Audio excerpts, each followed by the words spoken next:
Je, unajua kuwa mboga ndogo ya kijani inayojulikana kama bamia inaweza kuwa ngao ya tumbo lako? Watu wengi huona bamia kama mboga ya kawaida tu jikoni, lakini ndani yake kuna siri kubwa ya kiafya. Kwa wenye madonda ya tumbo, bamia si chakula tu, ni msaada wa asili unaoweza kupunguza maumivu, kiungulia na muwasho wa asidi.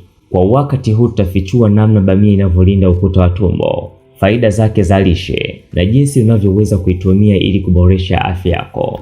Karibu kwenye safari hii ya afya ambapo bamia inageuka kutoka mboga ya kawaida kuwa tiba ya asili yenye nguvu. Hii ni Suka TV. Bamia ni mboga ya kijani yenye umbo la vidole virefu vinavyofanana na korongo. Inajulikana pia kwa jina la okra au red finger. Asili yake ni Ethiopia na leo hulimwa na kuliwa sehemu nyingi duniani ikiwemo Tanzania. Bamia ni chanzo kizuri cha vitamini C na K ambazo husaidia kinga ya mwili na kuganda kwa damu.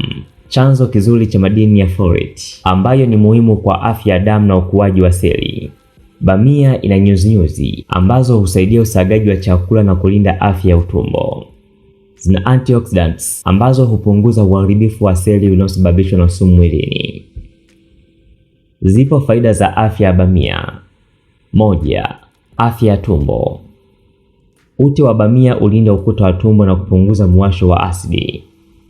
2. Kupunguza kisukari. Husaidia kusawazisha kiwango cha sukari mwilini. 3. Afya ya moyo. Huchuja cholesterol na kusaidia kupunguza hatari ya magonjwa ya moyo. 4. Afya ya utumbo. Husaidia kulainisha choo na kupunguza matatizo ya kufunga choo. 5. Kinga ya mwili.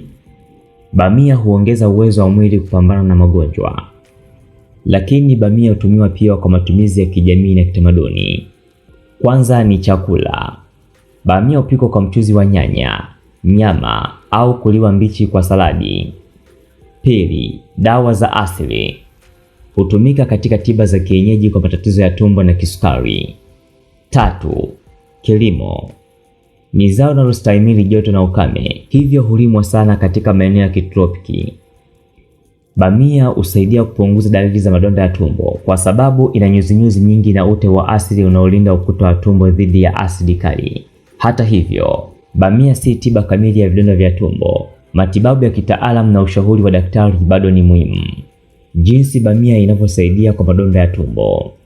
1. Ulinzi wa ukuta wa utumbo. Bamia ina ute wa asili unaolinda tabaka laini juu ya ukuta wa tumbo, kupunguza muwasho wa asidi.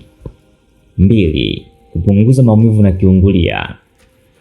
Ute huu husaidia kupunguza hisia za kuchoma tumboni ambazo ni dalili kuu za vidonda vya tumbo. 3. Nyuzinyuzi. Husaidia usagaji wa chakula na kupunguza msongamano wa tumbo, jambo linaloweza kupunguza shinikizo kwa ukuta wa tumbo. 4. Antioxidants. Bamia ina vitamini C na misombo ya kupambana na uvimbe ambayo husaidia kupunguza kuharibiwa kwa seli na kuimarisha kinga ya mwili.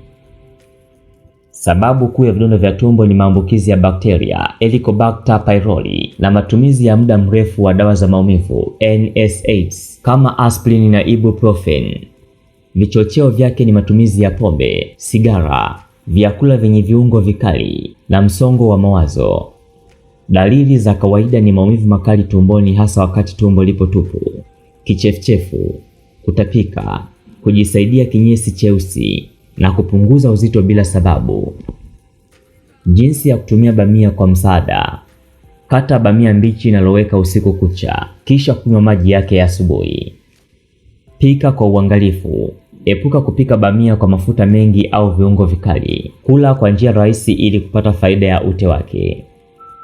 Ulaji wa bamia mara kwa mara unaweza kusaidia kupunguza muwasho wa tumbo.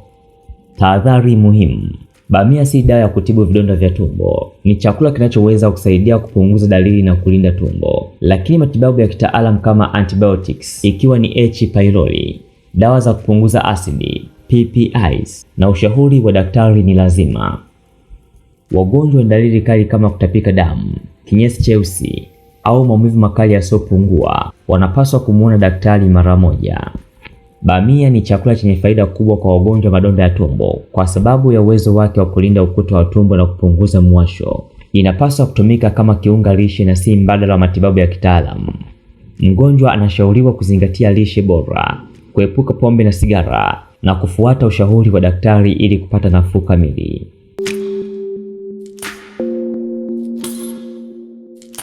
Haya ni machache kati ya yale yaliyo mengi ambayo nimekutayarishia kwa wakati huu. Ikiwa ni kwa mara ya kwanza unatazama video hii au ikiwa bado hujasubscribe katika chaneli hii, ninakusihi kuungana nasi kwa kusubscribe na hakikisha unagusa alama ya kengele ku turn on notification ili uwe wa kwanza kupata taarifa juu ya video mpya zinapokuwa katika chaneli hii mapema na kwa wakati. Unaweza kuniachia swali au maoni sehemu ya comment. Pia unaweza ukashare kwa ndugu, jamaa na marafiki ili sote kwa pamoja tuweze kuelimika, kuhabarika na kuburudika kupitia chaneli hii. Asante kwa kufuatilia Suka Media na kutazama Suka TV.